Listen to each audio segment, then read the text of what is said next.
Calling to order the Monday, May 18th, 2015 regular meeting of the 35th Council of the City of Berkeley. Ms. Boucher, would you please call the roll? Councilmember Baker. Here. Councilmember Blanchard. Here. Councilmember Edgar. Here. Councilmember Kadekel. Here. Councilmember Stedman. Here. Mayor Pro Tem Turbrack. Here. And Mayor O'Dwyer. Here. First order of business is the approval of the agenda. Is there a motion to approve tonight's agenda? Move to approve tonight's agenda. Move to approve by Councilmember Kadekel. Support. Support by Councilmember Edgar. Are there any changes or additions? Hearing none, Ms. Boucher, would you please call the roll? Blanchard. Yes. Edgar. Yes. Kadekel. Yes. Stedman. Yes. Turbrack. Yes. Baker. Yes. O'Dwyer. Yes. And now would you please stand for the invocation? Deacon Brian Carroll is with us. O good and gracious God, we give you thanks for all the good gifts you give us. We ask your blessing upon this meeting of the Council of the City of Berkeley. May their discussions be cordial, may their decisions be wise, may they be conscious of the obligation they owe to the least among us. And let us all say, Amen. Amen. Please remain standing for the Pledge of Allegiance. I pledge allegiance to the flag of the United States of America and to the republic for which it stands, One nation, under God, indivisible, with liberty and justice for all.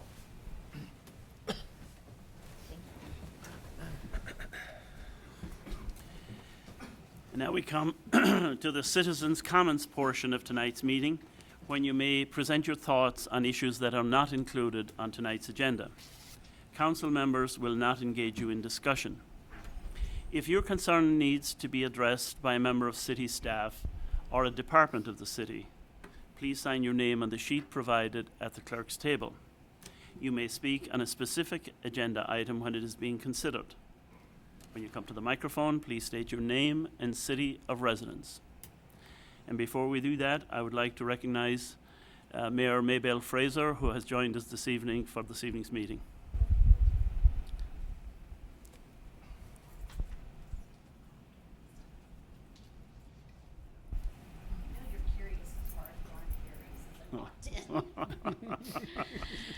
Good evening. My name is Christine Germain, and I'm a 24-year resident of the city of Berkeley, specifically 1186 Harvard Road. The reason why I mention this is because in this bag is the contents of Harvard Road that was raked from my front yard from the city sidewalk to the street before I got to mow my lawn this year. This is starting to be a really big concern on our street. The street is pockmarked in certain sections. It's getting to the place where our cars are suffering needed repairs in the form of tie rods and things like that. And this has not been addressed. I have emailed and communicated with the DPW. Matter of fact, Mr. Schuler has been very kind and emailed me back and informed me that our road is indeed one of the worst roads in Berkeley. Now, I know Proposal 1 just failed in the city of state of Michigan, and oftentimes we call Harvard Highway, but I don't think it fell under that bond, and I'm just asking that the city council at some point in time in the very near future, probably not while I'm still a resident here, consider something to help our roads. I know the past couple of years we've had some very serious storms. The way the road was reconstructed back in 1989 was not sufficient to handle the water load. We lost our curbing, and so the water does stand on the road now. After every storm, we have pooling of water, and all it takes is my very low blower, low-speed blower, to just simply blow on the street, and chunks of asphalt come up. I was very pleased to see when they spray patched a couple of years ago. Fortunately, that spray patch is holding. It's the old road from 1989 that is desperately falling apart. It has not been patched, and I'm just asking that the city at some point in time in the very near future consider this, because we're suffering not only having to the roadway there, but our cars are suffering on other expenses. So I would be happy to give this to someone to see if they can put Harvard Road back together for us. Matter of fact, Derek would be happy to receive that. Thank you very much. Anyone else coming to the microphone? Good evening. My name is Devontae Light, and I'm a senior at Oak Park High School and a resident of Detroit, Michigan. I want to first thank the council for their time on behalf of the Tri-Community Coalition and the WOW Youth Group. WOW Youth stands for Young, Optimistic, and United, and WOW Youth serves as a youth coalition for the Tri-Community Coalition. There are WOW Youth chapters at Oak Park High School, Berkeley High School, and Anderson Middle School. I've been a member of WOW Youth for 4 years. WOW Youth have taught me refusal skills, leadership skills, and how to prepare for life after high school. This year, WOW Youth has accomplished a lot. We brought the Save a Life tour to Oak Park High School this fall, teaching students about the consequences of distracted and drunk driving. Recently, we have held our annual sticker shop campaign, visiting local alcohol retailers and posting stickers on merchandise to remind customers about the legal consequences of purchasing for minors. While you and other students at Berkeley High School, Oak Park High School, and the Oak Park Freshman Institute also participated recently in Dialogue Day. During Dialogue Day, we all met together with 50 local leaders. We were able to work together to identify issues in our communities and possible solutions. We came out of the event with a new marketing campaign, Walk Away and Have a Better Day, that will soon be featured on a billboard in our community. Furthermore, I am here today because WOW has a new initiative. This year, this year, the Tri-Community Coalition introduced an additional leadership component to WOW, the Community Ambassador Program. As a community ambassador, I attend regular meetings with other ambassadors from Berkeley and Oak Park and practice my public speaking skills and my leadership skills. I also get to present at community meetings such as this one today.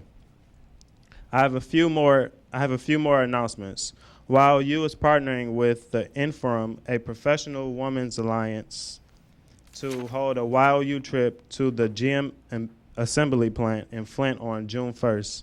There we will meet with business leaders from companies such as GM, Blue Cross Blue Shield of Michigan, and Kelly Services to learn about the employment opportunities, the invaluable leadership skills, and get a chance to go on a complete tour of the plant. I have a few more important updates for parents. The Tri-Community Coalition recently mailed out letters to all parents and guardians of graduating seniors to educate them about the local ordinances regarding underage drinking and hosting parties for minors. Parents should also be receiving these letters very soon in the mail. Parents should also know that there are free teen drug tests available, no questions asked, at both Berkeley Public Safety and the Tri-Community Coalition building. Lastly, I have an important message for graduating seniors. The Tri-Community Coalition will award 6 $1,000 scholarships to seniors living in or attending Oak Park High School, Huntington Woods, or Berkeley High School. Students can find scholarship applications online at tricommunitycoalition.org. Applications are due May 29th. Scholarship winners will be honored at the Tri-Community Coalition's golf outing at Rackham Golf Course on June 15th, sponsored by the Albert and Doris Pitt Foundation, American Jewelry and Loan, Huntington Cleaners, and the Park West Gallery. This event helps us to raise money for the Tri-Community Coalition scholarships. Please join us by registering to golf online at tricommunitycoalition.org. Again, I want to thank the council for their time on behalf of the Tri-Community Coalition and the WOW Youth Group. Thank you very much.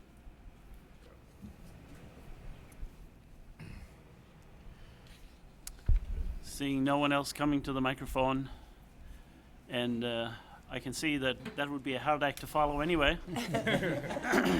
So maybe the better part of wisdom is to move along to the next item, which is the consent agenda. Ms. Boucher, would you please read the items on tonight's consent agenda? Approval of minutes. Matter of approving the minutes of the regular 35th City Council meeting on Monday, April 20th, 2015. Warrant. Matter of approving warrant number 1290. Proclamation number P0615. Matter of proclaiming May 2015 as Berkeley History Month.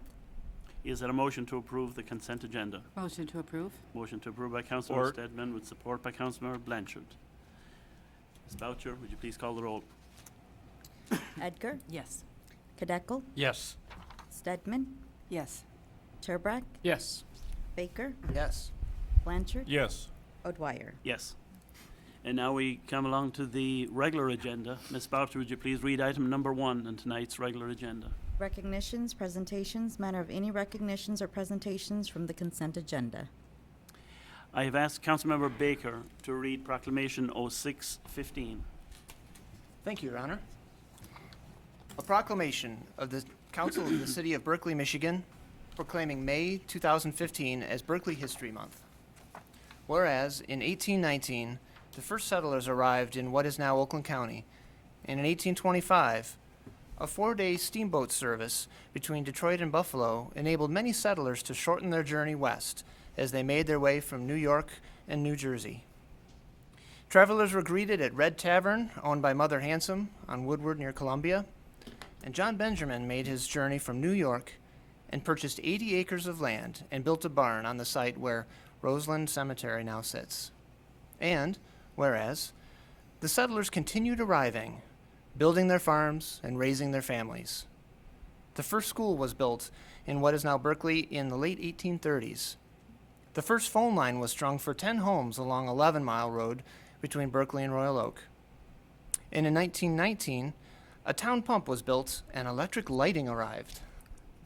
In 1923, Berkeley became a village, and in 1926, the first Berkeley Days event was held. And on May 23rd, 1932, during the Great Depression, and with just under 6,000 residents, the village of Berkeley became a city with a mayor, 6 commissioners, a city clerk, a treasurer, assessor, judge, and constable.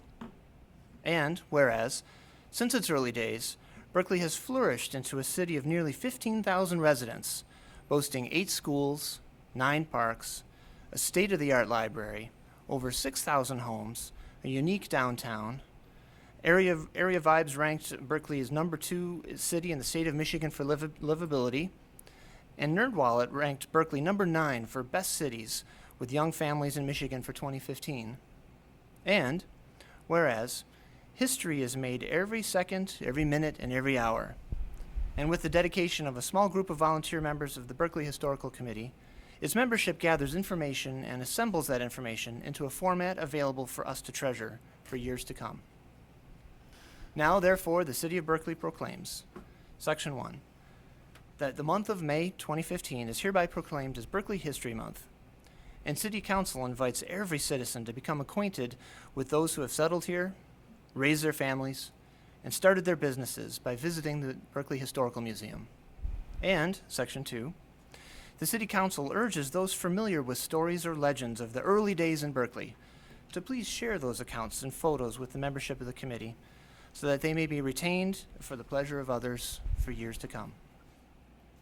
Proclaimed this 18th day of May, 2015, at a regular meeting of the Berkeley City Council. Dr. Phil O'Dwyer, Mayor. Thank you. Thank you. Thank you very much. It is very important for us, for all of us, to remember our history, and that's a nice quick summary. And if you'd like a larger summary of that, then Councilmember Baker's book and his colleagues nicely describes a more detailed account of our history.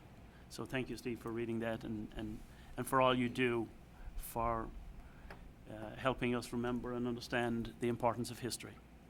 And now, Ms. Boucher, would you please read item number 2?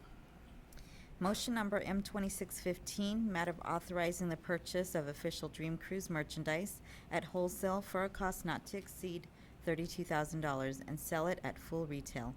Funds for the expenditure will come from account number 614-915-818000. Is there a motion to approve M2615? Move to approve. Moved to approve by Councilmember Kadekel, Support. support by Councilmember Blanchard. Ms. DeSessa. Good evening, Mr. Mayor, City Council, and welcome to Berkeley residents and guests to our meeting this evening. I know that this is an annual item that appears before you, and to give you a presentation is the chairman of our Cruise Fest Committee, Mr. Mark Kuhn. Thank you. Welcome. Thank you. Good evening, everyone.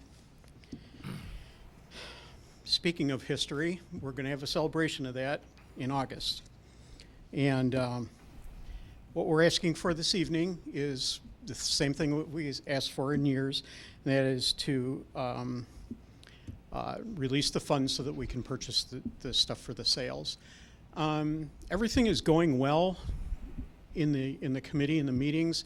We've made a couple of changes. We are going to eliminate one of our merchandise booths that traditionally has just run really, really slow, and we end up closing it up early anyways. We figured that we could save a little bit of money doing that because we won't have the tent costs and that type of thing, and then we'll just distribute it. It's not going to be a problem. It's not like that merchandise won't be sold, because it certainly will be.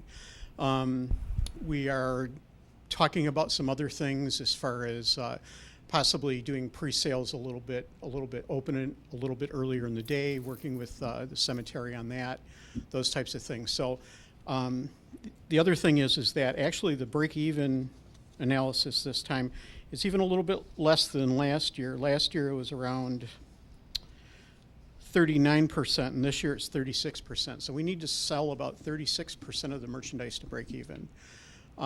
Traditionally, we found that usually by the end of Thursday, we're about there. So everything after that is, we know we don't have to worry, and that's always a worry for me. You know, but we're working on a couple of really great bands. The car registration is going along well. It's brisk. And some of the other registrations with, you know, different things that people can do and stuff is working out really well. If you have any questions, I'd be glad to answer them for you. But it's just more of the same. We're just working hard at it. Very good. Any questions for Mr. Kuhn? Councilmember Thank you. Blanchard. Mark, is there any new merchandise this year that people should be looking for? Actually, there's a couple of shirts that they carried over from last year because they weren't dated. And that's a good thing, because we had a few of those left, and so we have those for sale already. There is pretty much the same stuff. The logo's obviously different, and probably the biggest thing is this year they're having they call it a lanyard. It's like one of those long keyring things that the kids carry around with their keys on, and they have that. That's probably the newest piece of merchandise. The rest is, they've pretty much stuck with the staples every year, the dash plaques and the lapel pins and all that type of stuff. The T-shirts are, you know, they offer a variety of 4 different colors, and there's a number of different options with polos and things like that as well. So, so the answer is yes and no, just by virtue of the logo making it different, so it's all new, but yet at the same time, the things are pretty much the same. They do offer some fleeces and things like that, although they're pretty pricey. I don't know how many of those we'll be carrying, but people can certainly get them online if they, you know, weren't able to find them at one of our booths. So, Thank you. Councilmember Edgar. Thank you, Mr. Mayor. Where will your tents be located? okay, our pre-sale tent, which will run from the Friday before the Cruise Fest event up through Cruise Fest and Dream Cruise, is at 12 Mile and Woodward. That's the one that everybody seems to know, everybody comes to. We also have another booth that will be located at Catalpa and Woodward at the North Point building. And then we have one that's down the street south of that, closer to 11 Mile at Royal Rent-A-Car. And that's where the 3 booths are at. Plus, we also have a booth on Friday night underneath the marquee. Great. And how many cars do you have so far for the parade? It's over 100 right now, but it's still pretty early. So Oh, yeah. I know every year it's the same thing, and it's like it goes along, and all of a sudden everybody wants in. We cut it off at 400, but I figure we're going to have that at least. Thank you. Councilmember Kadesh. Thank you, Mr. Mayor, and thank you, Mr. Kuhn. You do an excellent job on this committee. Can you let the public know the cutoff year for entering a classic car? Yes, the classic cars are supposed to be 1979 and earlier. That's what we have determined on the committee as being a classic car. And you know, unfortunately, I know that there are some cars between 79 and even today that people consider classics, and arguably that may be so, but at some point you've just got to draw the line, and you know, we decided to make it that. Hopefully no one gets too angry at us, but that's the way we've been doing it for a number of years. So, Thank you very much. Any other discussion on this item? Again, Mark, thank you for your leadership and all the work and effort that you Quite put into welcome. making this. This has to be your, what, 19th? I think it's 19 this year. 19th. Yeah, I think it is. Is a remarkable tradition. So we're indebted It's a to you. long time. No, Had to great. have a knee replaced now because of it. No, I'm just kidding. City's not paying for it. That's right. Well, thank you very much. No problem. And Thank we- you. Thank you. Ms. Bowers, would you please call the roll on M2315? 26? 2615, yes, correct. Kadeco? Yes. Stedman? Yes. Turbrack? Yes. Baker? Yes. Blanchard? Yes. Edgar? Yes. O'Dwyer. Yes. And now, Ms. Boucher, would you please read item number 3? Motion number M2715, matter of authorizing the city manager to enter into a contract with Message Makers, Lansing, Michigan, in an amount not to exceed $24,095 to conduct a branding study for the city of Berkeley. Funding is from account number 101-265-818-000. Is there a motion to approve M2715? Motion to approve? Motion to approve by Councilmember Edgar, with support by Councilmember Kadekel. Mr. Sessa. Thank you, Mr. Mayor. You know, I'm so proud to be bringing this item before you. I know that it's taken us all quite a while to get to this point. As a matter of fact, I believe we had to go out to bid at least twice to get the right company to take a look at this. We received RFPs from, I think, over 11 companies from all over the United States. And the prices ranged, from as low as $9,000 to as high as $50,000, $60,000 in terms of their costs. But I guess the key thing here is that this proposal will definitely have a major impact on the city of Berkeley. With us this evening are the representatives from Message Makers, which is the company that we are recommending for your consideration. And so that they can give you a little bit of background, introduce themselves to our city and to you.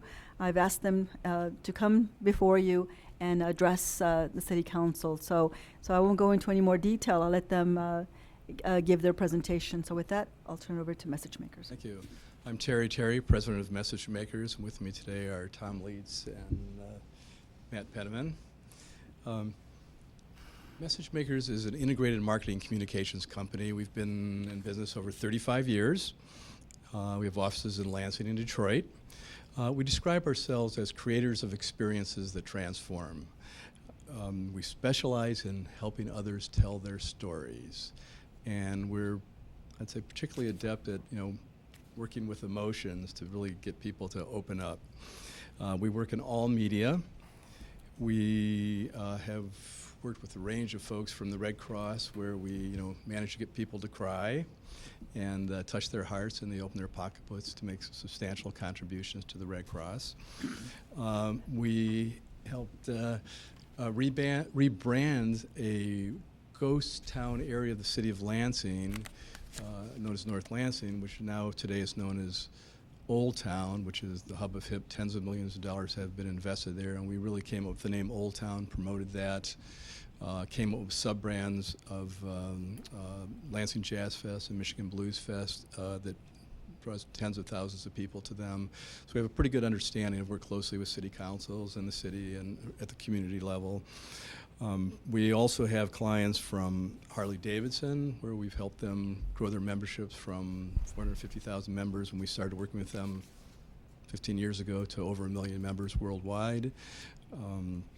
The Michigan Chamber of Commerce, the Small Business Association, the Governor's Economic and Education Summits. We have a wide range of experience working with a variety of people, all with different kinds of communications and branding challenges. But we love what we do. We've got a great creative team. We love making a difference in helping communities grow. We're passionate personally about that. And I'm going to turn it over to Matt. We'll talk a little bit about our process, and Tom will talk a little bit about our branding. Thank you. Thank you all. I'm Matt Penniman. I'm a writer and communication strategist for Message Makers.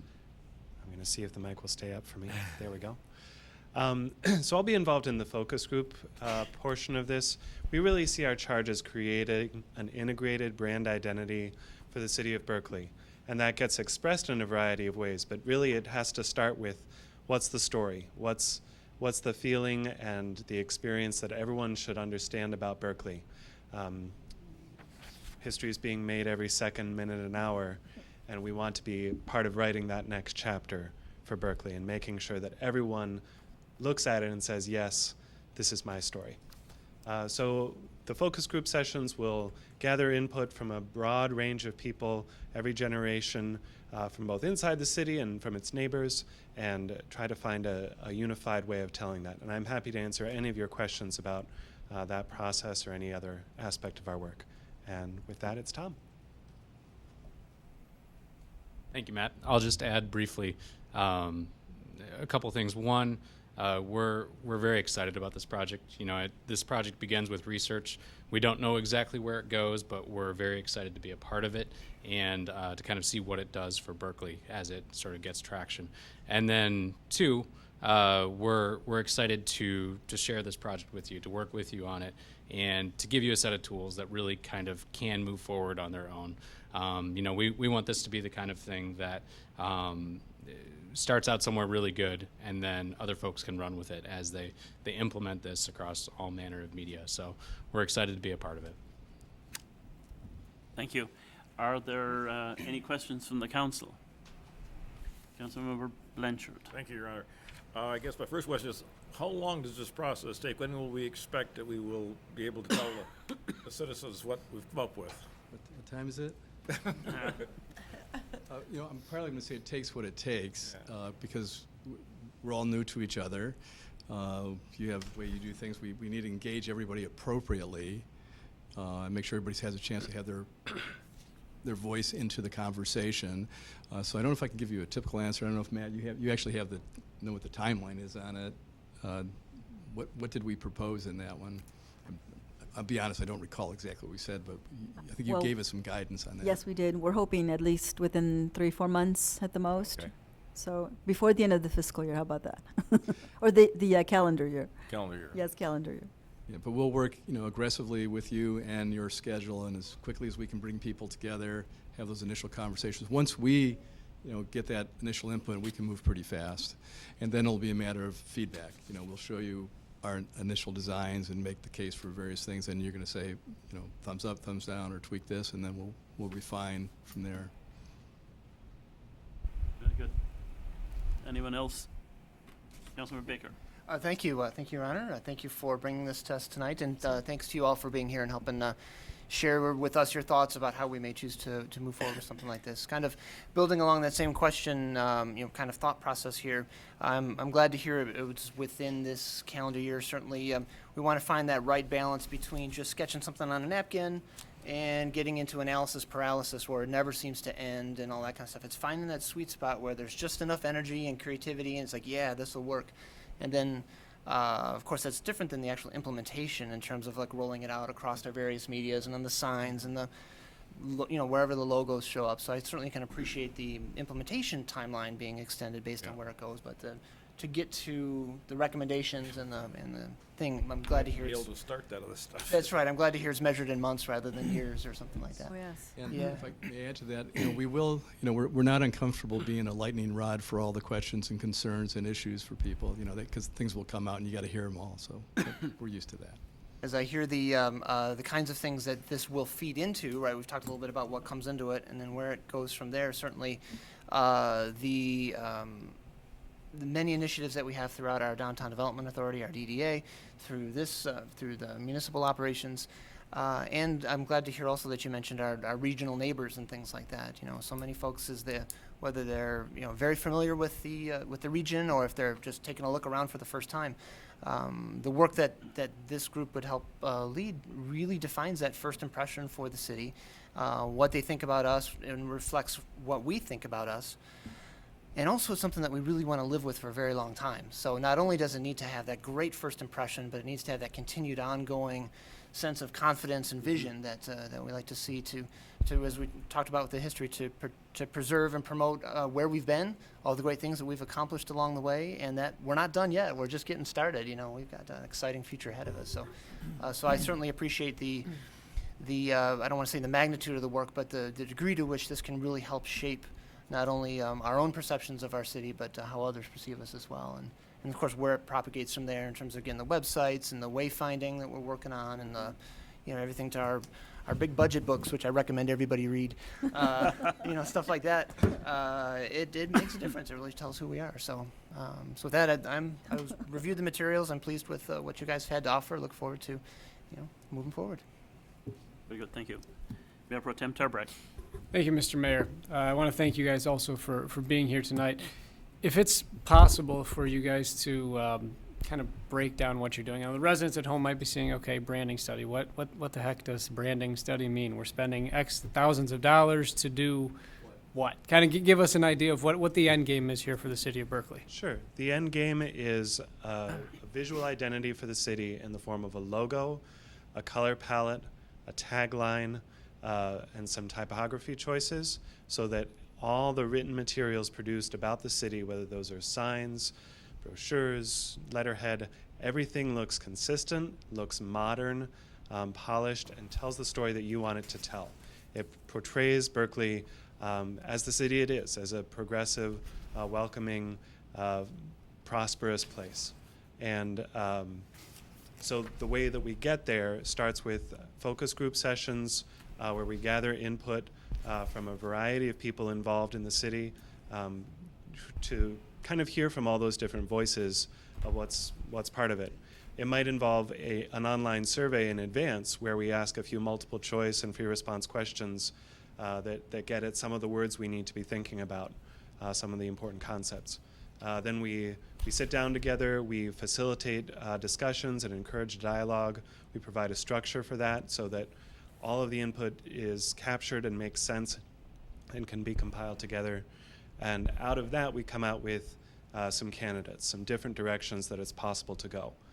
We come back to you and share those possibilities and talk about the strengths that we see for each of them. We hear back from you of what you think best captures the character of the city.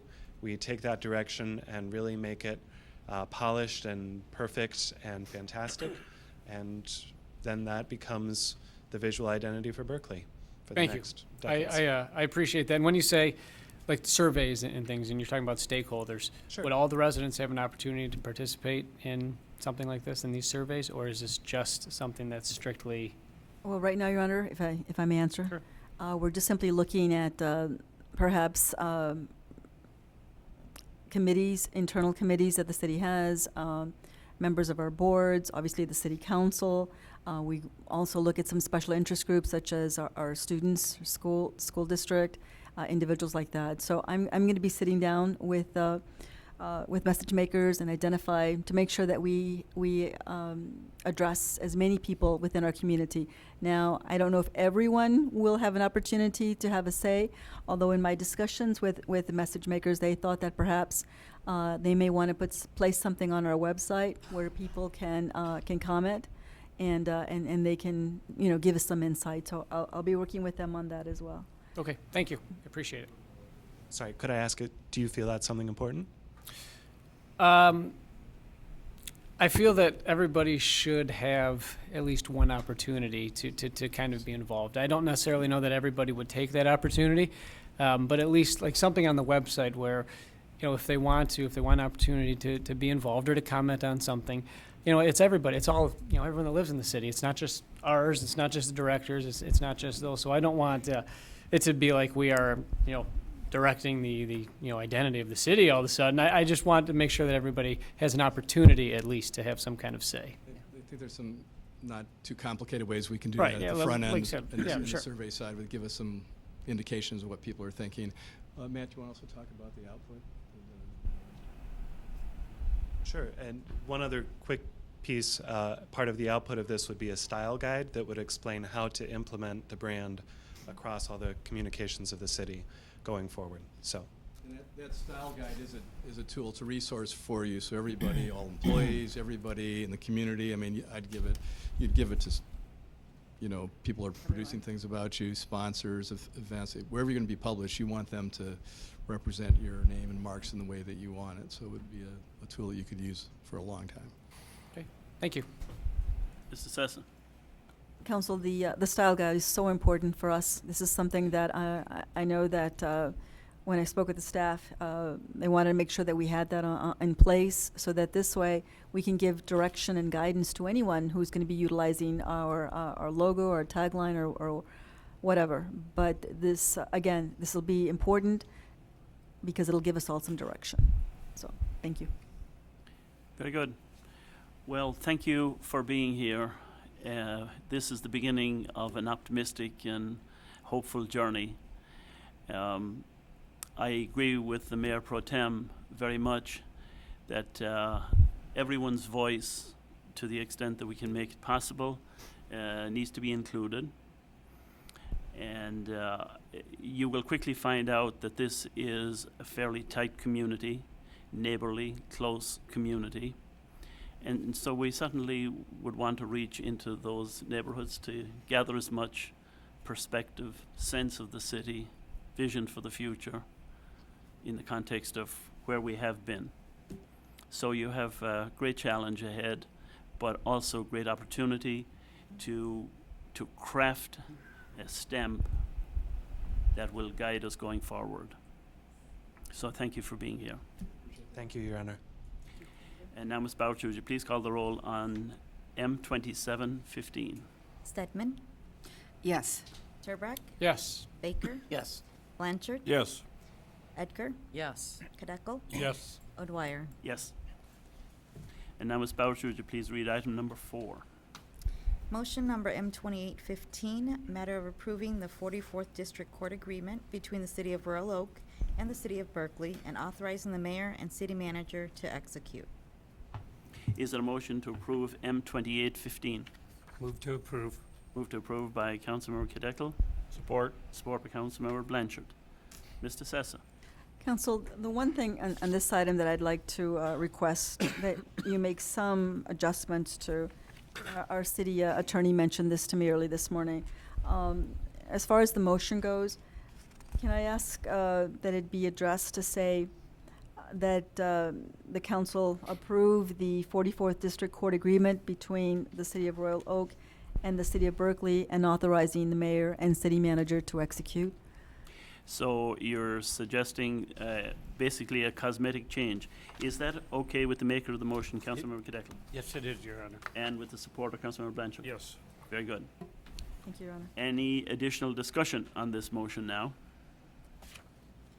The only other thing I'd like to do, Your Honor, if you don't mind, well, first of all, I'd like to thank some key individuals who assisted me in the preparation of this agreement.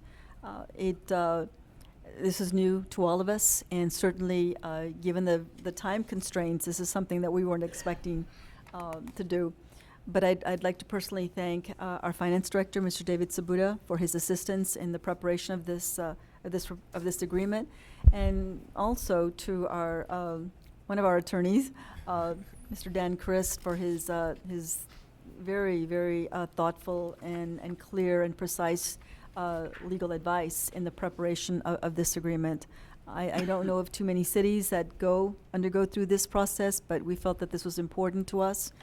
And I thank Mr. Christ for making sure that we protected our community and also set the proper format so that as we go through these times and working with the City of Royal Oak, that we try to address as many of the procedures or processes that we're going to be facing. And of course, we think we've addressed most of them, and we'll see where we go. But with that, Your Honor, if you don't mind, I'd like to ask legal counsel to please, just very briefly, talk to the City Council exactly what this agreement says. So with that, thank you, Mr. Sessa, and through the chair, Mayor and Council, as the city manager indicated, The legislature, with respect to the creation and designation of judicial district courts in the state of Michigan, was amended a couple of years ago. And while the city of Berkeley was aware of that amended legislation, the thought process and frankly the timeline that was expected by the city was that it probably would not be implemented until around 2021. However, the Royal Oak District Court Judge Brennan did announce his retirement early at the conclusion of last year, and that really accelerated the timeline with respect to the consolidation, really the elimination of the 45A District Court and consolidation of the city of Berkeley into, along with the city of Royal Oak, into the 44th District Court. In light of that, in discussing the matter with city administration, it was deemed prudent to try and negotiate and make sure that the city of Royal Oak and the city of Berkeley were both clear with respect to the rights and obligations of the parties under the new model. And so there were several meetings that were attended to by Ms. DeSessa and Mr. Sabuda and myself, along with representatives of the City of Royal Oak and also the new 44th District Court Administrator. There are a couple of particularly important components of this agreement, which I'm sure Council's aware of. In particular, one of the foremost issues that is clearly articulated and set forth in the agreement is that no longer will the City of Berkeley pass an annual appropriation budget with respect to the funding of the court, of the district court. Now, the City of Royal Oak, as the principal funding unit of the district court, will pass an annual appropriation. The City of Berkeley will no longer fund or provide for any funding of the costs associated with the 44th District Court. Pursuant to statute now, the City of Berkeley will contribute a component of its revenue that would otherwise flow to the city from its tickets and fines, and will only, going forward, consistent with the statute, receive 1/3 of its revenue. But what that does is it does minimize certain costs on the front end to the City of Berkeley, and it also minimizes certain risks. And some of the risks that are limited expressly in the agreement are as it relates to court employees. The agreement clearly specifies that the City of Berkeley is no longer the employer and not responsible for any of the the 44th District Court employees. And so those types of costs, future legacy costs associated with those employees, are no longer present. That's a significant issue. The other issues, there are certain costs for reimbursement that the agreement provides for that the City of Berkeley is entitled to, and the City of Royal Oak agreed to. The agreement as crafted, there was some give and take, obviously, in the negotiation of the agreement. As crafted, provides for a 10-year term for this agreement, which provides some certainty for both cities going forward. And there is a provision of the agreement that it will automatically renew unless either of the parties decide that it is not satisfactory, in which case they would have to give the other side advance notice within 180 days of the termination of the agreement. If there are any specific questions, one other important issue is as it relates to insurance. The City of Royal Oaks agreed to provide the City of Berkeley as an additional insured on its policy with respect to any types of tort actions or other contract claims or other employee liability claims that might arise, and also to hold the City of Berkeley harmless in connection with any types of potential risk allocation. So that's a significant benefit to the City of Berkeley. The one important issue to keep in mind is that the City of Berkeley is not going to be, it doesn't own the court. The court building is owned by the City of Royal Oak, and future maintenance associated with that building will not be borne by the City of Berkeley. So if there are any other specific questions that you have with respect to the draft agreement, I'll certainly do my best to try and answer those questions and clarify the agreement. But on balance, I believe the negotiating team recommends council approve this agreement as being in the best interest of the city of Berkeley. Thank you. Any questions for our attorney? Councilmember Blanchard. Thank you, Your Honor.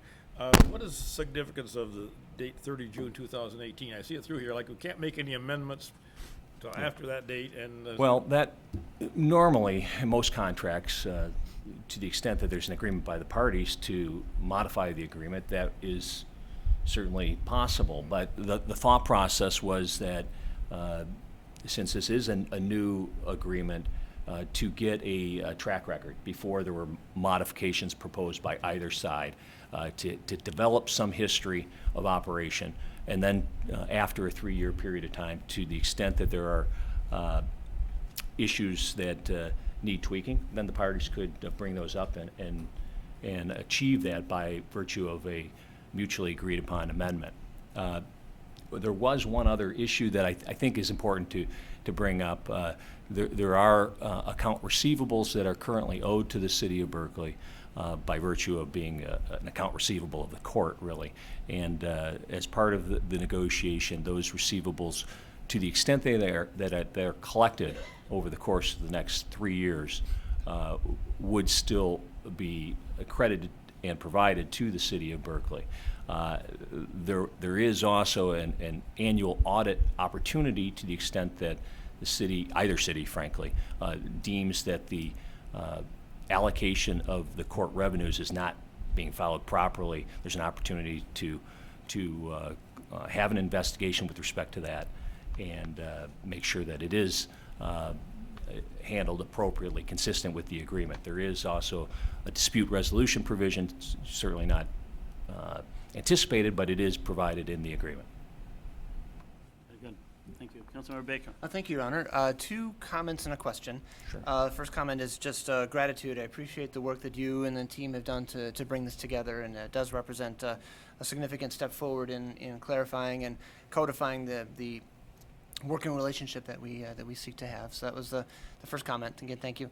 And second is, again, just for a point of clarity, this does not in any way reflect any kind of questions or thoughts or doubts about the performance of Judge Wittenberg and his staff. They have been phenomenal. They've done tremendous things for us here in the city of Berkeley, and we have been well served for them. And I know our region will still continue to be served by him and his staff as part of that broader family. This again was necessitated because of actions being taken at the state level and things like that that were beyond our control. And so this is how this came to be. It again has absolutely their correct, performance Councilman. is phenomenal. That's right. I have every expectation it'll continue to be. And so my question is, given this is an agreement, it usually takes 2 parties to agree to that, and we being one of the 2 parties are taking this consideration tonight. Has this already been reviewed or considered with Royal Oak, or will it be coming up soon? And how does all that kind of stuff work? Councilman, it's my understanding that it's on their agenda this evening as well. My understanding is that, as is being presented by the City of Berkeley, the City of Royal Oaks administration is recommending that their council approve it this evening. Yes. Synchronized agreements, huh? Yes. We see we really move forward in harmony, don't we? That's right. We're trying. Thank you very much. Thank you. One last point that the counselor missed, I want to point out to the council is cash flow. We meet our cash flow obligation. The agreement allows us to receive our funds within 30 days after the close of the prior month, and that is key. That was a big piece of what we needed, and we were able to get that, and it is a very important part of this agreement. The other issue is the independent audit. I want to make it really clear that that all numbers will be audited, and we'll be able to see those numbers, and we'll then perform the natural due diligence to make sure that what we have received is correct. Thank you, Your Honor. Thank you. Councilman McDeckle. Thank you, Mr. Mayor. I too want to thank all of the principals involved in the negotiations. I just want to clarify for any resident or anyone getting a violation in Berkeley to now call the 44th District Court in Royal Oak. Do you know if they have a forwarding number from us to them? You know, through the chair, Councilman, I'm not sure, but I know that their calls are being fielded. I'm not sure if it's the same number, frankly, but I have spoken to several defense attorneys today who were able to make contact with the court, so I'm not sure what number they used. Thank you. Very good. Well, thank you all. Thank you to the negotiating team on our side for certainly looking out for the best interests of our city and our people. I think it's fair to say as well that Royal Oak did the same thing. They looked out for the interests of their people. And because both teams came at this with goodwill, we were able to work it out in pretty quick time. And I believe this is a good thing for us. And especially that all the employees of our court continue to be employed in Royal Oak. That's a nice little benefit, because sometimes in such mergers there's a tendency for people to lose their jobs. And I'm thankful that the people who work for us in the court over the years will continue to be able to work for the 44th Court in Royal Oak. So, if I could, Mayor, there was one other item that I just wanted to bring to the council's attention. There was a provision of this agreement that provides that the city of Berkeley is agreeing that all court proceedings will take place at the 44th District Court located in Royal Oak, and that the city would repeal any ordinance or resolution to the contrary that would require court being held here in the city of Berkeley. I don't believe that there is any such ordinance, and we will make an internal check to confirm that, but there's no affirmative ordinance or resolution beyond the approval of the agreement that's necessary by council. very good. Thank you for that clarification. On that note then, Ms. Boucher, would you please call the roll on M 2815? Turbrack, Yes. Baker, Yes. Blanchard, Yes. Edgar, Yes. Hideko, Yes. Stedman, Yes. O'Dwyer. Yes. And now, Ms. Boucher, would you please read item number 5? Public hearing, matter of holding a public hearing for the purpose of considering the proposed 2015-16 annual operating budget and supporting tax rates for the city of Berkeley, Michigan. Is there a motion to approve public hearing? Move to approve. Move to approve by Councilmember Cadecle, Support. support by Councilmember Baker. Mr. Sessa, Thank quick you, Ms. introduction to this. Thank you, Mr. Mayor, City Council. You know, we did give you an hour-long presentation, the finance director and I, as to what specifically is in the budget. But I know that right now at this public hearing, we're looking for input from our residents as to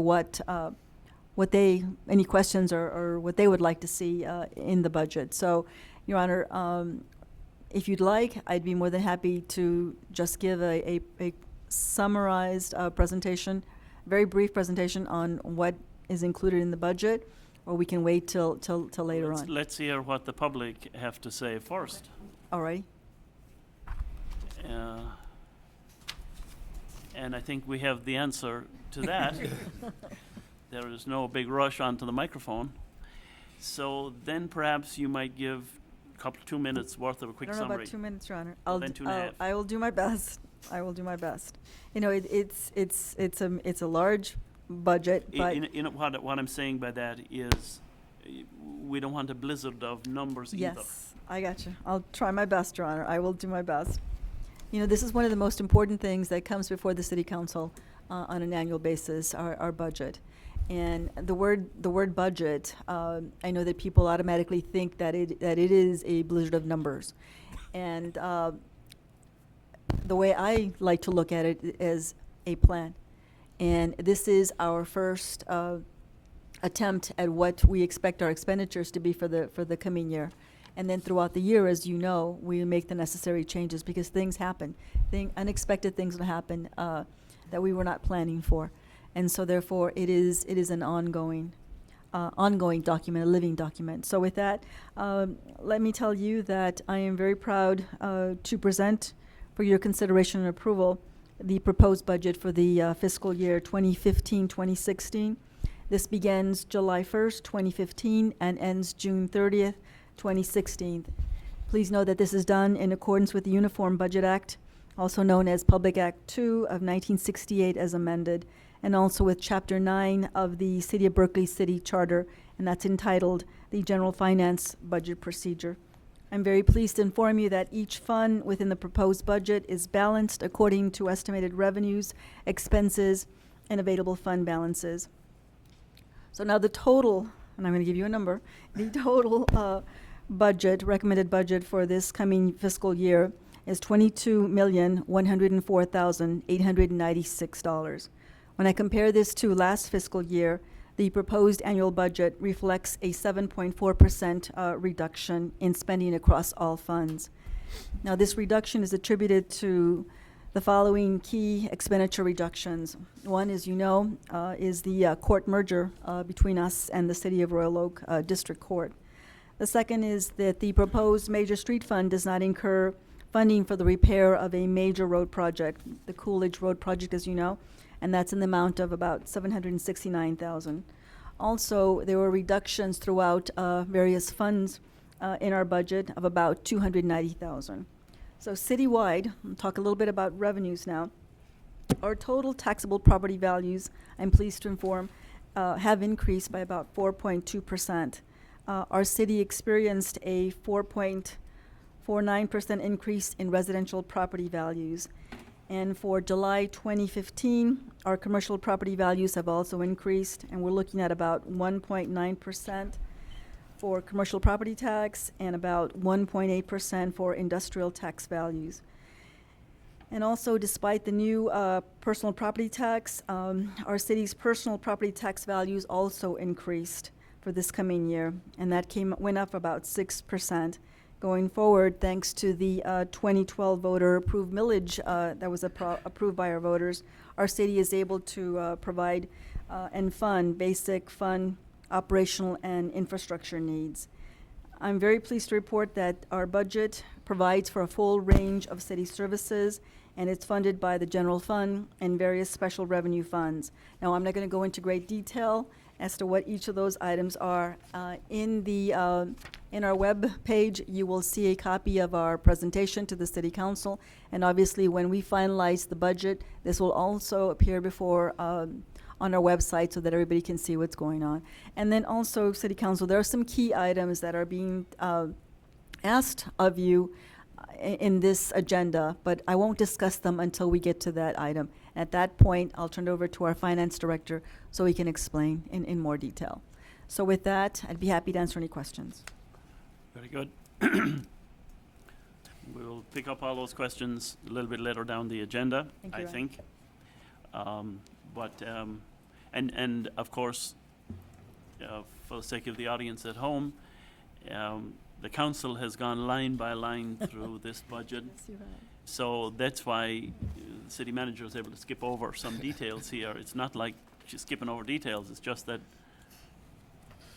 there's no nice way to put it other than to say we have grown weary of line by line by line by line. Yes, they have. Night after night.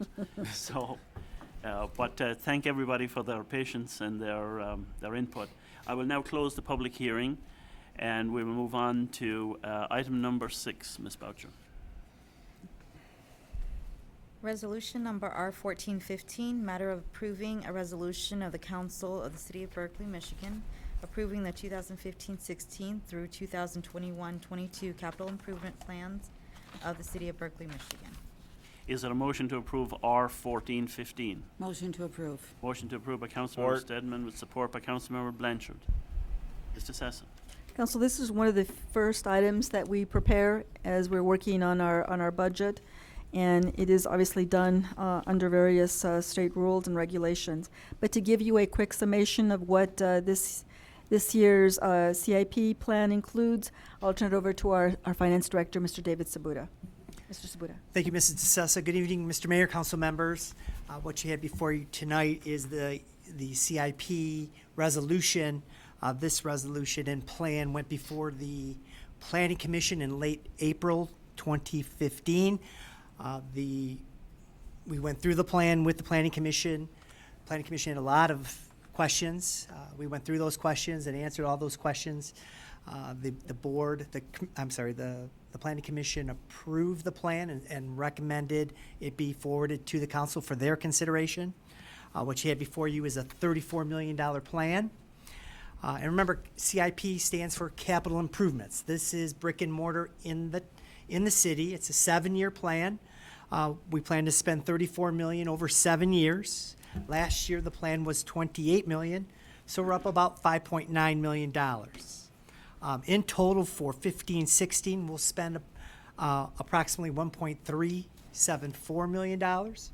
Last year, or for the current year that we're in, we're spending $1.6 million. So we are biting away at the plan year in and year out, and that plan is increasing as we progress through the next 7 years. Out of the $1.374 million, we plan to spend $149,000 in parks and park buildings, $93,000 in the library and here at City Hall, $1.1 million in roads, water, sewer, and LED lights, and another $31,000 at the Public Safety Department. I'd be happy to answer any questions that the council may have. Any questions for Mr. Sabuda? Well, hearing none, $34 million over the next 7 years. Yes, sir. Is a lot of investment in the future. Yes, it is. Ms. Boucher, will you please call the roll then on R1415? Baker, Yes. Blanchard, Yes. Edgar, Yes. Kadeco, Yes. Stedman, Yes. Turbrack, Yes. O'Dwyer. Yes. And now, Ms. Boucher, would you please read item number 7? Resolution number R1515, matter of approving a resolution of the Council of the City of Berkeley, Michigan, establishing a residential and commercial service fee for the collection and disposal of solid waste. Is there a motion to approve R1515? Motion to approve. Motion to approve by Support. Councilmember Edgar, support by Mayor Pro Tem Turbrack. Mr. Sessa. Council, as you know, during our budget session, the finance director went into great depth in terms of what consists in this line item. So I don't want the public to think that we're just scanning over it. But again, when you view the presentation, you'll get a little bit more information. Again, this is something that is required by our city charter. This is done with section 15.3 of our city charter. And this is something that needs to be done in order so that we can approve our budget as well. But I'll turn it over to our finance director, Mr. Sabuda. You can explain a little further. Mr. Sabuda. Thank you, Mrs. Assessa. Again, good evening, Mayor and City Council members. This section of the budget, as far as levying of revenue, levying of charges or revenues for the solid waste fund, is staying the same. For the 9th consecutive year, we are going to maintain the $7.55 solid waste charge that is on the water bill quarterly, or $30.20 per year to a household. There's no changes whatsoever.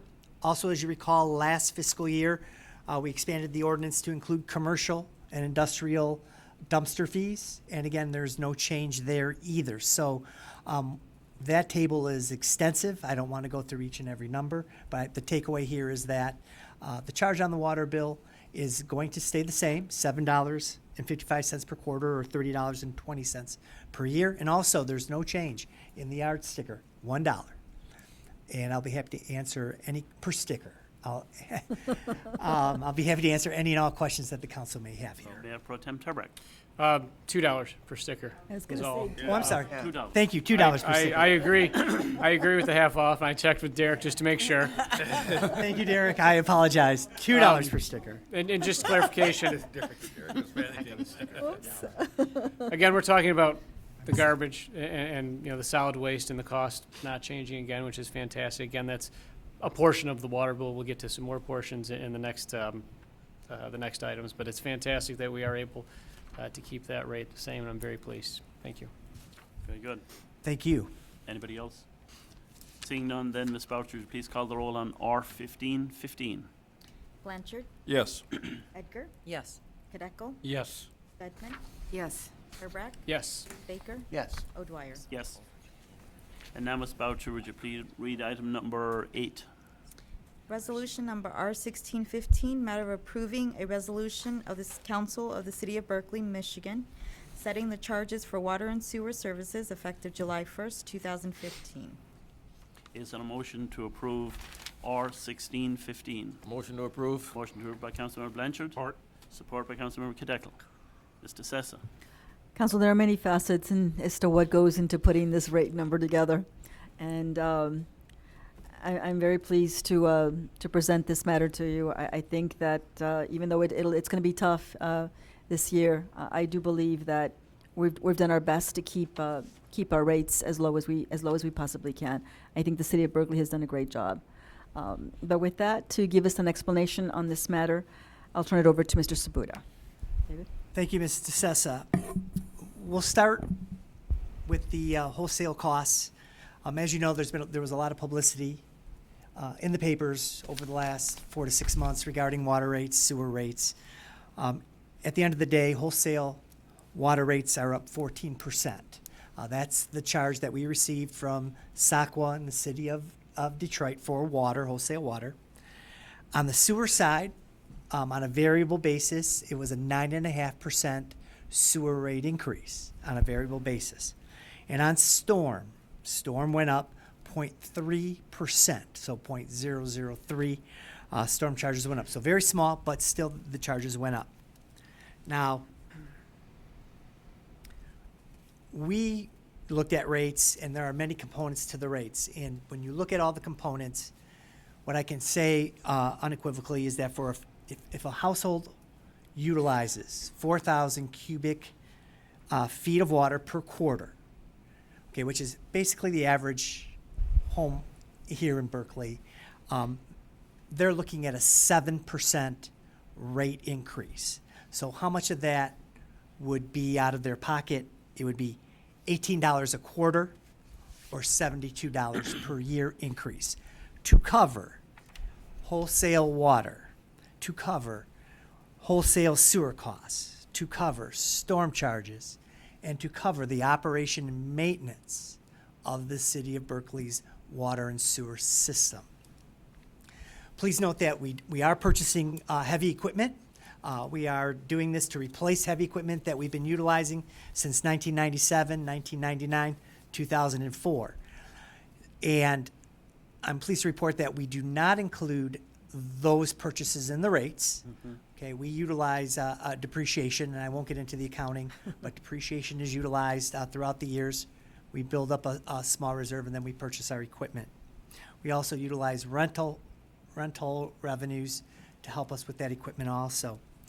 We're also going to do $250,000 worth of sewer lining repair, and that is big. Last year it was $200,000, and this year we bumped it to $250,000.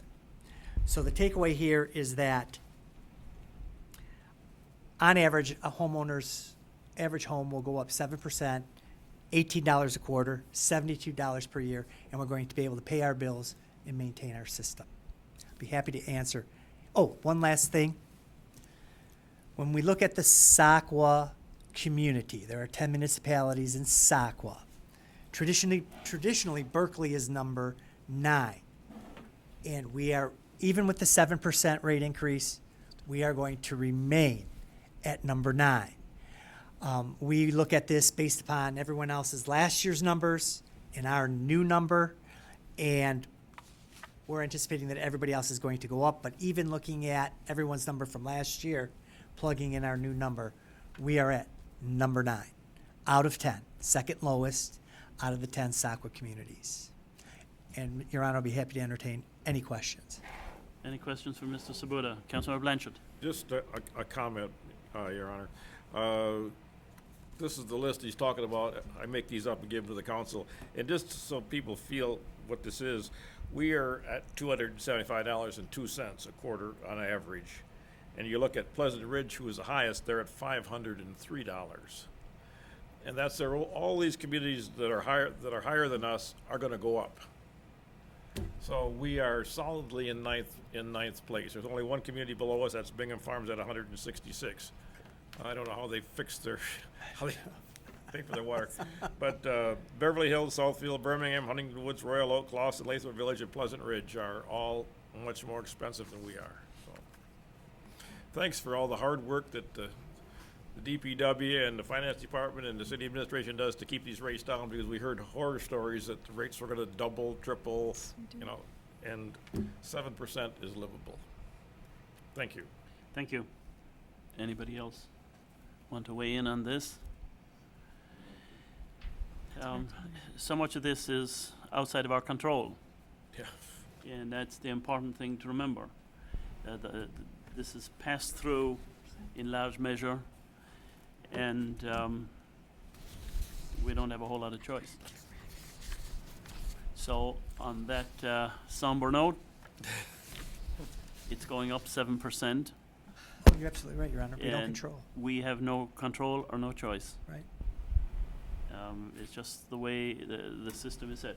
Councilmember Baker. Thank you. If I may, just to kind of add to that, it is true that we have no choice for that, but what we do choose to do is not pat on other things on top of it. Okay. Right, and we think about all of the other the communities, the ways in which they, you know, ride on top of that thing. I think the kinds of choices that we are making is to keep it as low and as affordable as possible so we can maintain that spot. I think that's the bright side of an otherwise, you know, all kind of wet message here. Very good. I know it's tough. Very good. Then on that hopeful thought, Ms. Boucher, would you please call the roll on R1615? Edgar, Yes. Reckel, Yes. Stedman, Yes. Turbrack, Yes. Baker, Yes. Blanchard, Yes. O'Dwyer. Yes. And now, Ms. Boucher, would you please read item number 9? Resolution number R1715, matter of approving a resolution of this council of the city of Berkeley, Michigan, adopting a budget for the fiscal year beginning July 1st, 2015 and ending June 30th, 2016. Is there a motion to approve R1715? Motion to approve. Motion to approve by Councilmember Support. Baker with support by Councilmember Edgar. Mr. Sessa. Council, in my opinion, I believe that the proposed annual budget for fiscal year 2015-2016 represents a sound financial plan that addresses the city of Berkeley's changing economic and environmental needs. As I said earlier, the preparation of the proposed budget is not a singular effort, and I'd like to recognize all of the city departments, particularly the directors who worked diligently and tirelessly during the budgeting process. I'd also like to give a special note of appreciation to our finance director, Mr. David Sabuda, for all his good work in the preparation of this budget. And more importantly, City Council, I'd like to express my appreciation to you for your leadership and your support throughout this entire process. Thank you. Thank you. Mr. Sabuda. Thank you, Your Honor. You have the final product in front of you. The revenue line items within the budget per fund are by line item. On the expense side, with the exception of CDBG, the budget is by classification. CDBG, it is a line item, and because it's federal funds, we appropriate by line item there. There are only 4. I'd like to point out this, that with the Headley amendment and with the reduction in debt, an average taxpayer in Berkeley, Michigan will pay $19 less for their city portion of their tax bill than they did July of 2014. So full city service with all the capital improvements that we have here in the budget, and for the city portion of the tax bill coming out July 1, $19 less. I also like to point out that during our budget sessions, council did increase the budget by $10,000 to help us with OPEB benefits and contributions toward OPEB benefits. So the final expenditure would be $22,114,896 across all operating funds. I'll be happy to answer any and all questions that the council may have. Any questions on this budget now? We've asked him and asked him and asked him, so I think. So after all the detailed study, we have come to complete knowledge. There is not a question left. Question mark. Very good. I too would like to thank the council for the diligence and the care in which they went through line by line each item on this budget, and for the finance department, department heads, everybody along the line who did the hard work from the beginning of the year. This takes like about 6 months. Yes, sir. 5 months to get to a production like this document here. A lot of work, a lot of thought, and it gives us a kind of a vision for where we're going for next year and beyond. And I'm very confident there will be amendments as we go. Yes. Little changes because new things arise that have to be attended to. That's the flexible nature of the budget. Yes, Your Honor. It allows us to do that. So I'm very pleased with a budget that balances everything and costs people $19 less. You can't question that so much. Ms. Boucher, would you please call the roll on R1715? Kadeco? Yes. Stedman? Yes. Turbrack? Yes. Baker? Yes. Blanchard? Yes. Edgar? Yes. O'Dwyer? Yes. And now, Ms. Boucher, would you please read item number 10? Motion number M2915, matter of awarding the 2015-2016 rock salt bid to the Detroit Salt Company as administered by the City of Farmington Hills and Mitten Cooperative Bid Program. Is there a motion to approve M2915? Motion to approve. Motion to approve by Councilmember Blanchard, support by Councilmember Kadeco. Mr. Sessa. Council, this is a matter that appears for you also on an annual basis. To give you a brief description is our Public Works Director, Mr. Derek Schuler. Good evening. It's difficult to think about rock salt and winter maintenance right now, but such is life. We're teaming up again with the City of Farmington Hills and Mitten, a cooperative bid program for our rock salt purchase for next year, 15-16. Mitten and Farmington Hills went out to bid on April 15th, and there were 3 vendors that submitted bids ranging from the low price of $56 a ton to the high price of $102 a ton. Last year, we had a great number. $48 a ton is what we paid for rock salt last year. We knew it was going up. The finance director and I were guessing probably $75 a ton was where the low bid was expected to come in. So we're excited to see $56 a ton. Detroit Salt Company is the low bidder for the bid. That is the vendor that has provided salt for us the last couple of years. So we know them. We're very comfortable with them. So we're excited to see that they were the low bid once again. And I want to point out that there was another cooperative bid program that many communities were in. It wasn't Mitten, but another one that was paying $75 a ton last year for salt. And some of those were our neighbors. So the Mitten Group and the City of Farmington Hills were much appreciative for their efforts. They have come up with a very comprehensive bid packet that establishes some guidelines for how much salt that we have to order, which I think helps to stabilize that unit price, and I think works out to the benefit of all of us. So we're recommending award again this year to Detroit Salt Company. Happy to answer any questions. Any questions? It's a routine task. Yes. We have to have the salt because we are for sure going to have the snow. We're not? Never know. There's not agreement here, or there might be no snow next I year. have to pass an ordinance for that. There you Pass on. Very good. Please. Good price. Now, then, if there aren't any questions for our Director of Public Works, then we move along to call the roll on M2915. Stedman? Yes. Turbrack? Yes. Baker? Yes. Blanchard? Yes. Edgar? Yes. Kadeco? Yes. O'Dwyer? Yes. And now, Ms. Boucher, would you please read item number 11?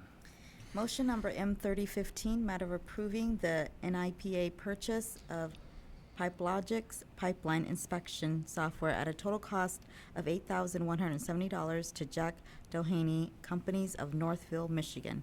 The expenditure is chargeable to account number 592-536-818000. Is there a motion to approve M3015? Motion to approve. Motion to approve by Councilmember Stedman with support by Councilmember Kadeco. Mr. Sessa. Council, this item is being brought to you in accordance with our ongoing SAW grant project, and I am recommending it for your consideration. But of course, to give you an explanation of what this is all about is our Public Works Director, Mr. Schuler. Thank you. So we're moving along with our SAW grant. We have monthly meetings and working with our consulting engineer, and things are moving forward with the project. Just as a quick update, we've mapped basically the entire sewer network electronically, So we're taking steps now to start to utilize that electronic mapping. In fact, this will kind of merge into what's already been completed as far as the mapping that's been done. This is pipeline inspection software. So this is essentially the software that we use when we go inside the pipe with that camera that we purchased not too long ago to do the inspections and to do the ratings. The SAW grant requires us to use PACP certification, which is an elevated type of certification, standardized certification. So I don't want to mislead anyone. We've been inspecting pipes in Berkeley for many, many years. It's just a matter of how you get there. Before, we were strictly using raw videos to do those inspections, and now we're moving up to having actual coding and where you code defects and it's tying into where your location is. It's much more elevated than what we were doing before, which was just the raw videos, which we've been doing for many, many years. So the SAW grant steps us up, and this is the software that we will use to complete those inspections. So I don't want to mislead. We've been doing inspections a long time. We're going to continuing now. We're just ramping it up. So we looked at several software manufacturers, and there were two really that we focused on. We demoed both of those software packages in the field for several weeks, and at the end of the day, we decided that the PipeLogic system was the best fit for us. The two big players were priced right within a couple $100 of each other, so we knew the price point was going to be the same either way. I wanted to make sure the field staff was comfortable with whatever we picked because they were the ones that were going to use this day in and day out. So we demoed those units, and at the end of the day, the PipeLogic system was the one that we have selected. We're going to utilize the National Intergovernmental Purchasing Alliance, which we've utilized before. They have standardized pricing that's available online, so there was no cloudiness, and they give a discount on that pricing. So that's the mechanism for which we are going to use to make this purchase, and it's part of the materials that were in your packet. We will have some technical support that will be part of this as we move forward. The first 6 months are free, and then after that we will have an annual charge for technical support, which you will find for many of these complicated systems. So that will be a budgeted line item. It already is a budgeted line item for the future, and we'll account for that. One important piece to note, just as a reminder, this is SAW grant eligible, so this purchase as well as at least the first year of maintenance are going to be 90% reimbursable. So that's another exciting part of this. Is part of the SAW grant, these upfront charges are 90% reimbursable, so at the end of the day the city will pay for 10% of this. So that's another important piece of it. And with that, I'd be happy to answer any questions. Thank you. Any questions? Councilmember Blanchard. Thank you, Your Honor. I noticed in the sheet you sent us there is a whole list of software. And you've picked out two that we're getting here. Is in the future are we going to look for having to get more of this, or is this going to do the job, or how does this? Thank you. Very good question. These two initial pieces will be the starting point, and we will be purchasing at least one other license in the future. Basically the office version of this license. So this software package will be used in that sewer truck that we purchased, and this will be in the field working, gathering the data, and then later on in the SAW grant, which is over 3 years, we will come back and purchase the other piece of that. In addition, we're going to be purchasing other software. The ArcGIS through Esri is going to come into play as well. That's again, more mapping type software that's going to allow us to utilize the drawings, the maps electronically that we have not had up to this point. So we'll be coming before you again with ArcGIS and Esri, which many of you have already seen via other sites. Esri is a very popular mapping program, and I'm sure all of you have touched an Esri map online at some point, so they're the big player on that. But there will be more software purchases to be made, and again, those are all in the SAW grant, 90% eligible for funding. Thank you. Councilmember Baker. Thank you, Your Honor, and thank you for your research and preparation to help leverage progressive technologies to help us move forward and get better insights and information about the assets that we have underground and the ways in which we can prioritize and sequence the work that's done. I'm hoping you could talk for just a moment partially about this and then how it can be leveraged in conjunction with similar projects. So let's say, for instance, we wanted to do some road improvement on maybe Harvard, for example. Just pick an idea, and we happen to have insights about the quality or caliber of the sewers underneath those roads. Would this help us make a better package of improvements to Absolutely. minimize And disruption and those kind of things? Yeah, here's a perfect example is we'll now be able to see on an electronic map everything that we've lined over the years. You know, we've been doing a great job of lining sewers for many years, over 20, I believe. And so now I have a electronic map where I can see those lined sections very easily. And I know there's sections lined on Harvard as an example already, but not all of Harvard is lined. So this would give us the tools to say, hey, you know, if we're going to do a road projects on Harvard, we'd want to go line those other remaining sections before we put any new pavement on top of it. And so that's one example of how we could use it just from the sewer end of it. Sure. So, and we obviously plan to expand this to water in the future. That's a no-brainer. Once we're done with the SAW grant, we're going to be very aggressive in getting the water main piece merged into this electronic mapping as well. Okay, thank you. Any other council member? Thank you, Your Honor. You said that you were getting technical support the first year built into the package, and then we'd have to purchase First 6 it. months, yep. Okay. First 6 months. Yep. Sorry, and then we'd have to purchase it after That's that. correct. But that's in the budget already. Yeah, for what we can program in for the next year, we've allotted for that item. Although it's still going to be 90% reimbursable because we're in, getting close to year 2 of year 3 of a SAW grant. So we're going to utilize the reimbursable as long as we can with respect to even the software maintenance fees to leverage that 90%. But eventually we'll be paying all of that cost. Eventually. Yes. Is there any additional training that you need to know how to operate Good this question, yeah. software? The good news is there really isn't because we have demoed this stuff for so long. There was actually a line item, if you look into the detail, that actually has a training line item, but we're able to say we're good with that because we have demoed this stuff for weeks, if not months, actually. So the guys are comfortable using it, and so we're in good shape to get rolling right away. Awesome. Thank you. Very good, thank you. Any other questions? Well, the basic point here is we were very fortunate to win that SAW grant. Oh, yeah. So we're thankful that the dice rolled in our favor Mhm. because it helps a great deal to introduce cutting-edge technology and makes your work a lot easier. It will, And it makes will. planning for the city a lot easier as well going forward. So great job, Derek. Ms. Boucher, then, would you please call the roll on M3015? Turbrack, Yes. Baker, Yes. Blanchard. Yes. Adjei, Yes. Kadeco, Yes. Stedman, Yes. O'Dwyer. Yes. And now we come to the communications portion of tonight's meeting, and Councilmember Baker is up first. Thank you, Your Honor, again. Let's see, just a couple of quick thoughts. First, to help, I'm sure many of us will comment on the wonderful festivities that culminated through Berkeley Days this weekend. I'd just briefly like to thank all the volunteers and the teams and the committees, the sponsors, and the participants in Berkeley Days for making it a safe, fun, and wonderful event for us all. Congratulations to Doug Deeds, Citizen of the Year. Fantastic work. We had the pleasure of working with him out at the community garden on Saturday, and just a delight to work with, and his energy is invigorating for us all.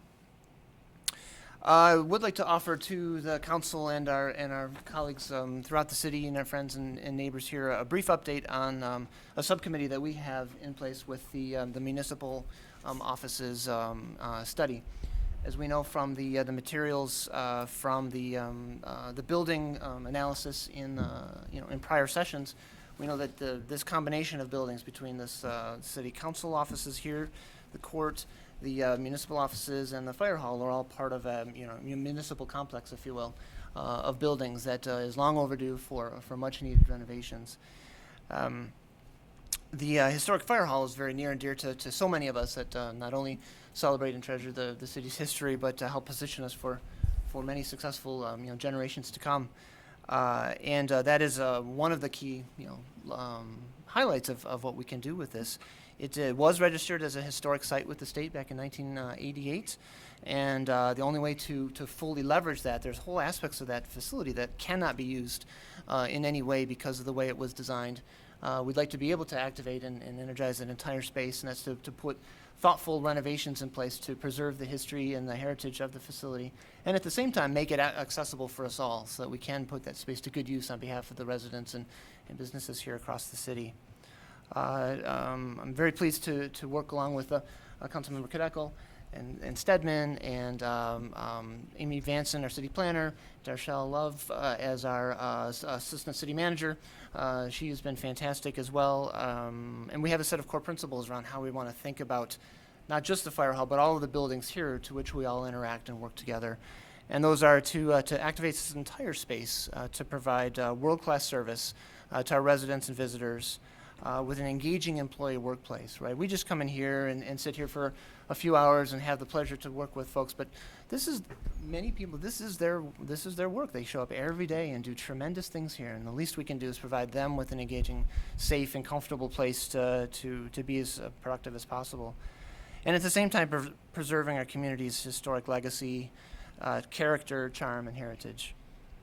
What we've done so far is a series of initial statements around how we might want to think about this approach. It is good to have some clarity up front with our vision, our approach, and to know that we are not the first communities to do this kind of a thing. We're not the first ones to take a set of buildings and think about how to do them differently. And so what we thought would be a good idea, again, is to go out and look at some of these other installations and see what they've done and talk with their staff and ask them questions about why do they choose to do this a certain way or do something else another way. So we've had a series of tours of different city halls and municipal offices, and we have a few more that we're looking to line up.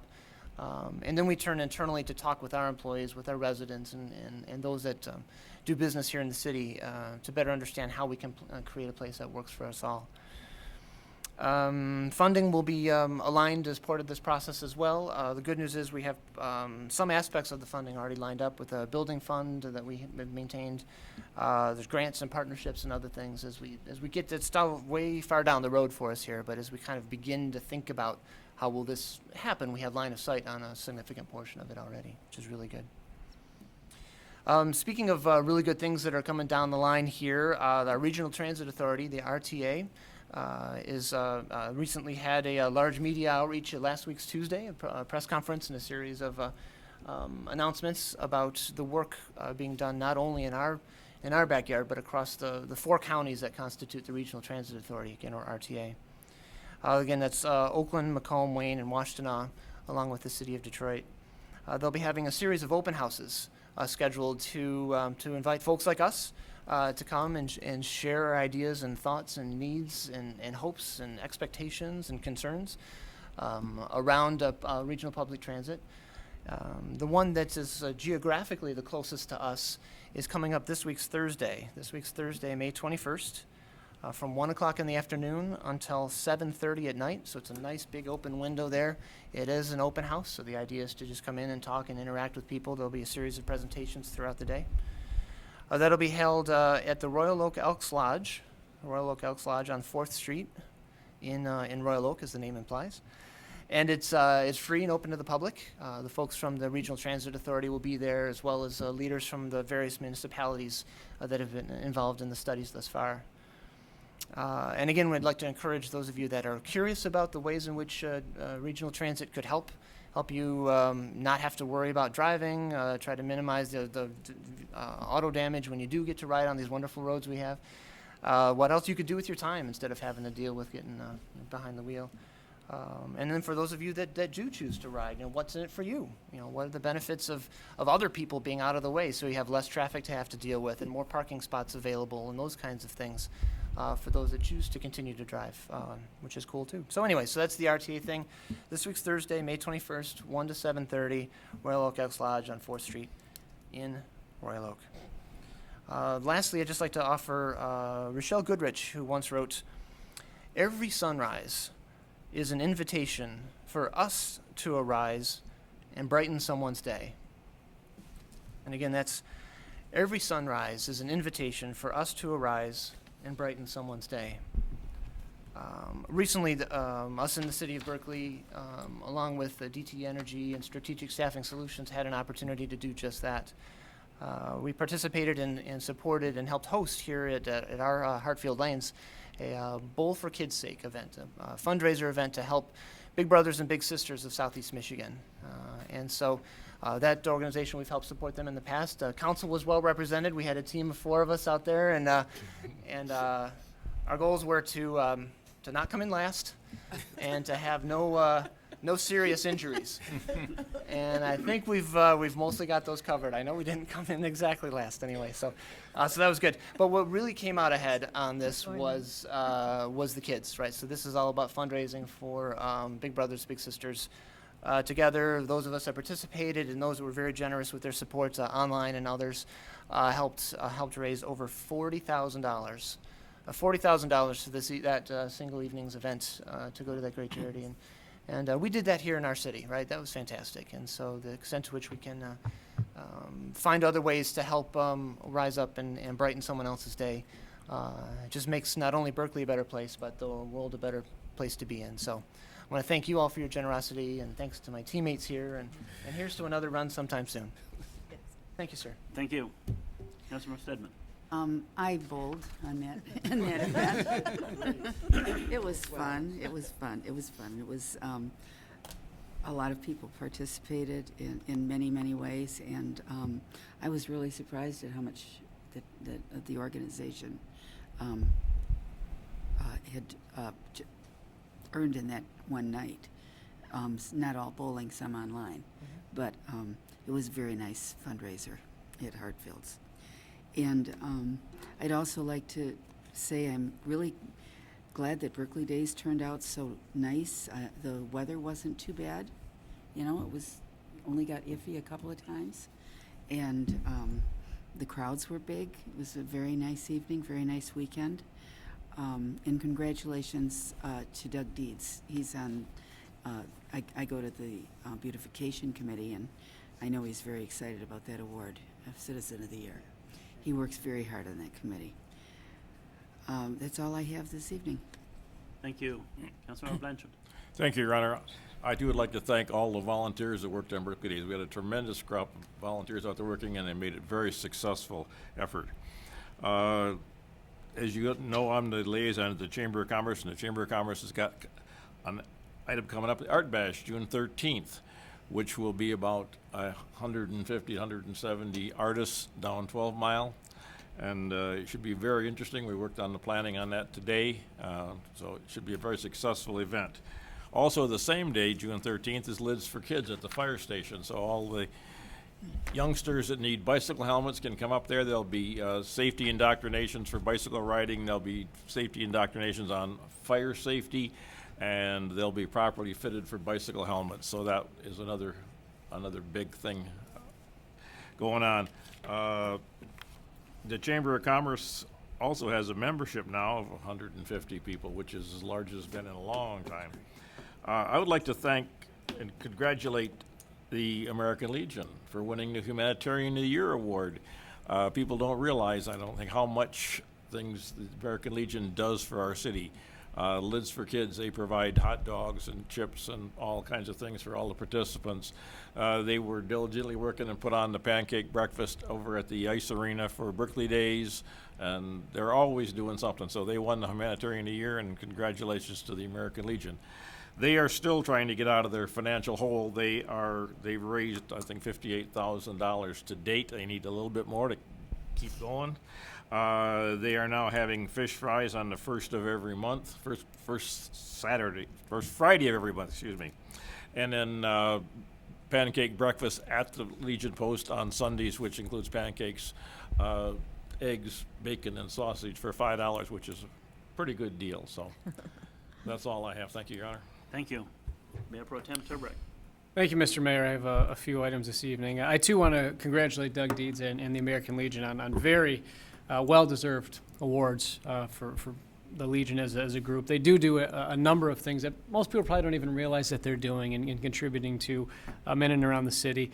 And Doug Deeds, I've had the privilege of knowing for quite some time, and he has always been involved.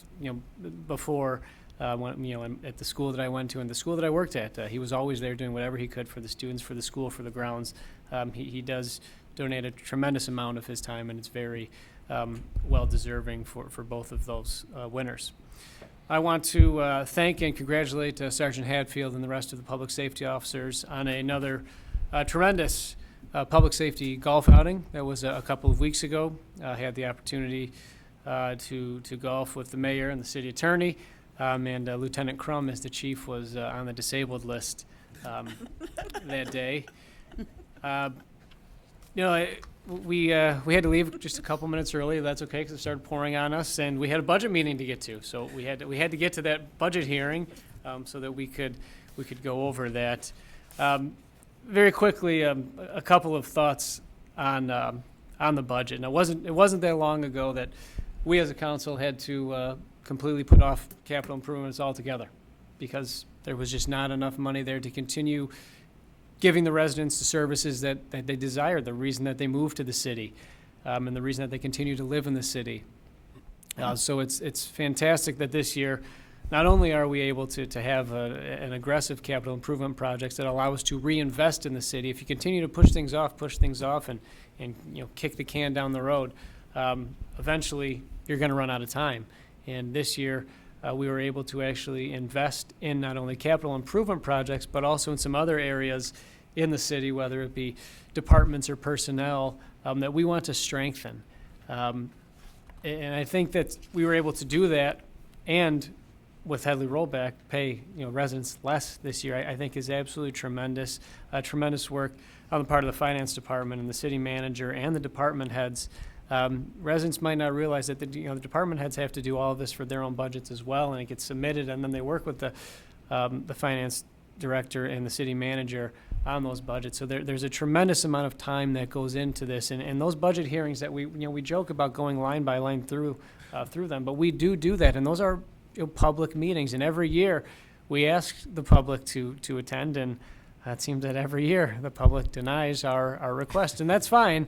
But it's transparent. We go line by line through everything and discuss everything. And any resident that ever had any question about our budget, it would be answered that night, and it will be answered when we publish the budget. I mean, it is a completely transparent document, but it's also a document that has some reinvesting this year, and I'm very proud of that.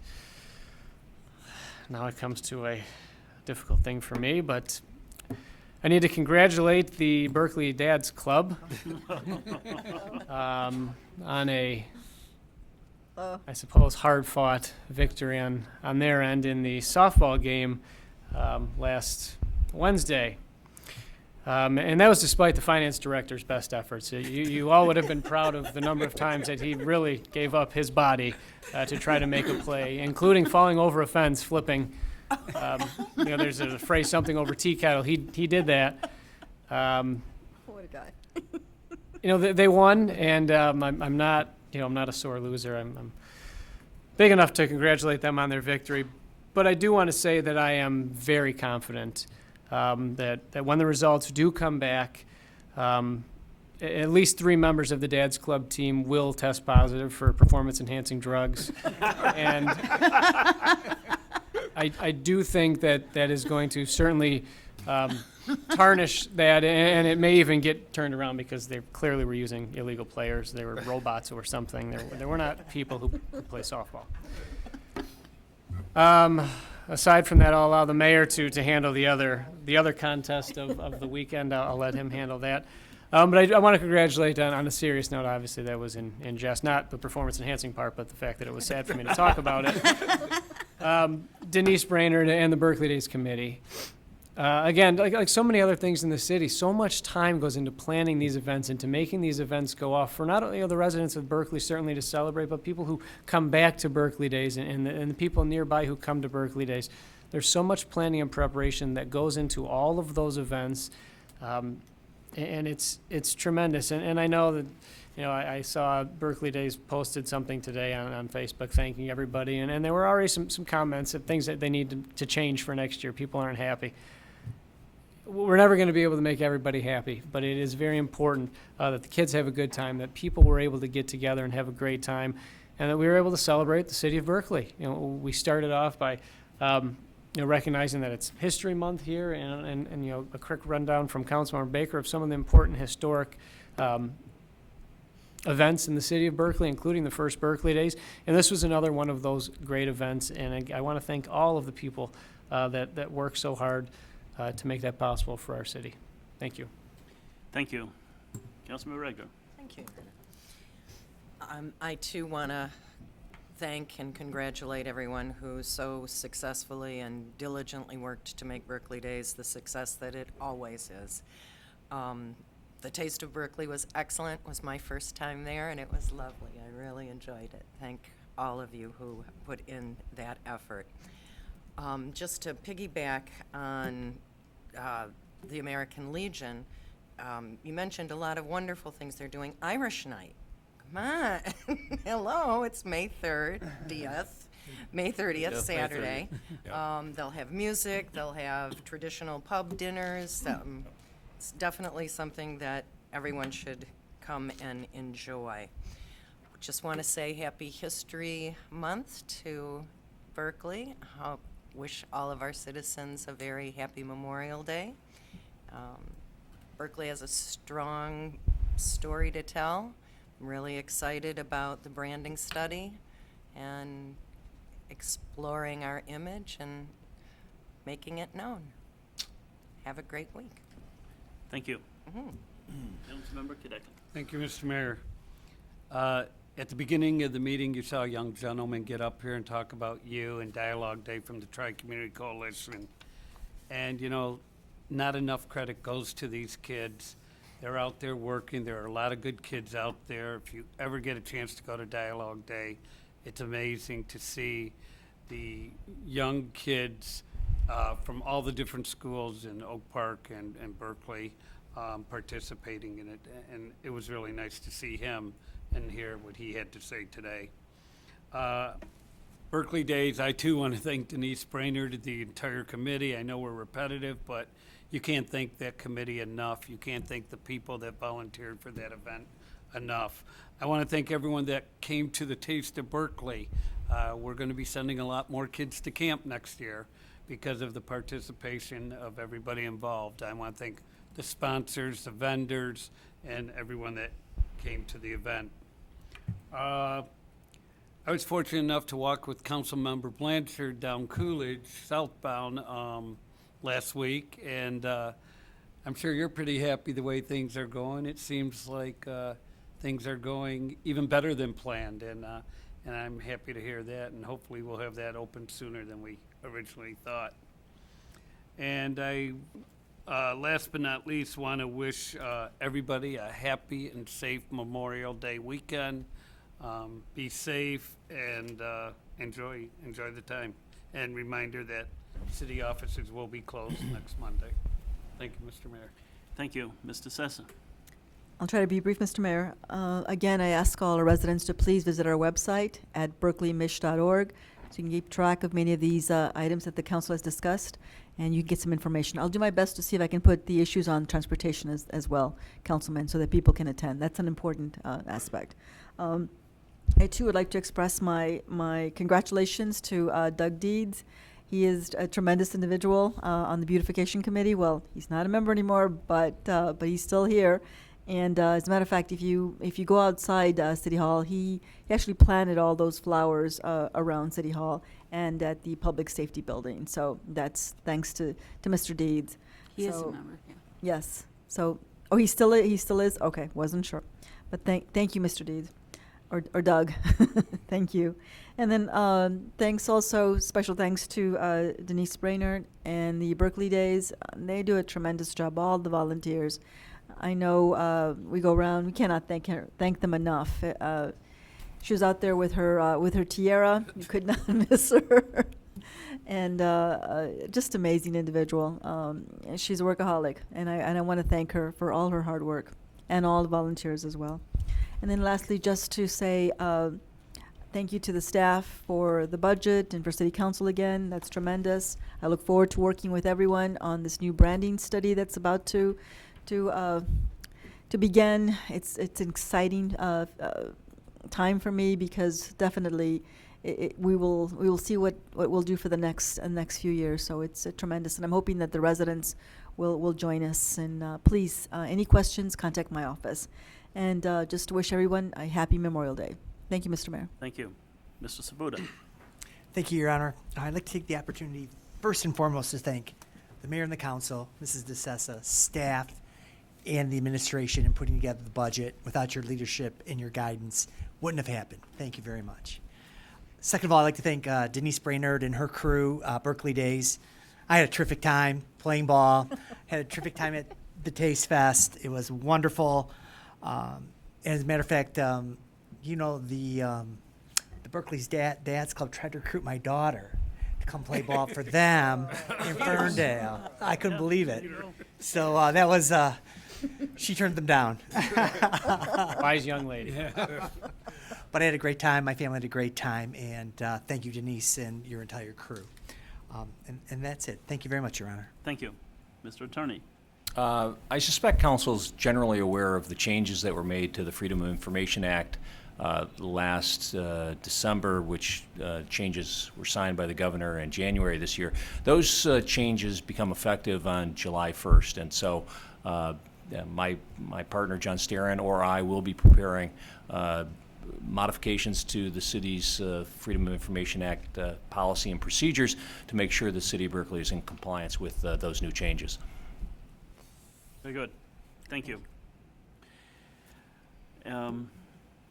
I'd like to begin by congratulating Doug Deeds and the American Legion on their respective awards during Berkeley Days.